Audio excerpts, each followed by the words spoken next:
As firefighters battle the ongoing California wildfires, the government continues to fail the state's climate refugees. I'm Yoonj Kim, and this is MTV News Need to Know. The Dixie Fire continues to rage in Northern California and has already destroyed over 550 homes. And while it's the largest, Dixie is just one of several fires burning through the western states as we speak, exacerbated by the climate crisis. Earlier this week, President Biden tweeted, "We can't wait to tackle the climate crisis. The signs are unmistakable, the science is undeniable, and the cost of inaction keeps mounting." But many are wondering who the president is encouraging to tackle this issue if not himself. We already know the cost of the climate crisis because we're living in it now, which is why when yet another cataclysmic UN report came out on Monday, many were less surprised by the info and more sick of government inaction.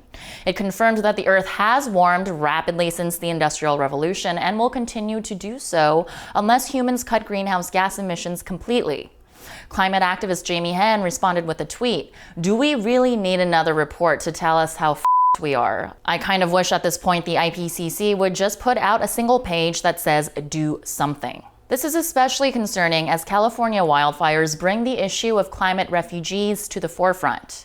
The Guardian reported there are 20 million climate migrants worldwide, and a 2018 report showed that more than 1.2 million of those people were Americans who left their homes for climate-related reasons. And while this might seem like a far-off concept to some, California is one of the richest states in America and is still struggling to meet the needs of many domestic climate refugees right now. Just look at Paradise, the low-income town that was ravaged by the infamous 2018 Camp Fire, an event that was fueled by drought and extreme heat. It's not even one of California's 20 largest fires, but it displaced roughly 50,000 Californians. And in Paradise, over 10,000 residences were lost. Many of those Camp Fire survivors are still struggling today as they continue to wait for promised government funds to rebuild, as only 1.4% of the allotted payout has been given to survivors. And yes, fossil fuel companies are huge contributors to the climate crisis, but it's also the government's inaction and inequitable housing policies that are partly to blame for this issue. And BIPOC and low-income communities are affected by extremes the hardest, despite having disproportionately low responsibility for causing emissions. And it's not that nature chooses to target the vulnerable. It's that some people can't pay the rising cost of fire and flood insurance. For example, in Paradise, fire insurance for a modest home costs $8,000 to $10,000 a year. And government-subsidized housing is often built in floodplains or vulnerable lands. And many survivors of natural disasters don't have money to flee, pay for temporary housing, or buy essential supplies, while government relief is dangerously slow. Many Americans' lives hang in the balance as fires continue to blaze, and FEMA regularly turns away survivors who need aid the most.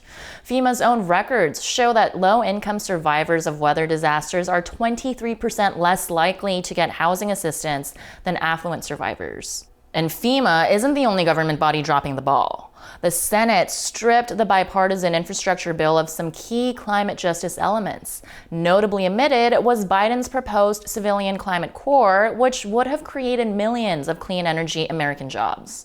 And many Americans are frustrated, including activist and filmmaker Adam McKay, who tweeted, "The lack of coverage and urgency in response to the UN climate report is breathtaking. It's a scientific report that forewarns the fast-approaching end life on Earth." Some young people are settling down in landlocked cities and rural locations where they feel safer from the rising sea levels and extreme weather threats. And that's cool if you have the means, but it's not a solution for many of the most vulnerable people in our country. The reports that our Earth is in crisis mode is old news at this point, and our failure to address it in meaningful ways is the shocking part. So as climate activist Greta Thunberg says, now is the time to put massive public pressure on lawmakers. I know it's hard and we're all sweating our faces off, but keep pushing. I'm Yoonj Kim, and that's what you need to know.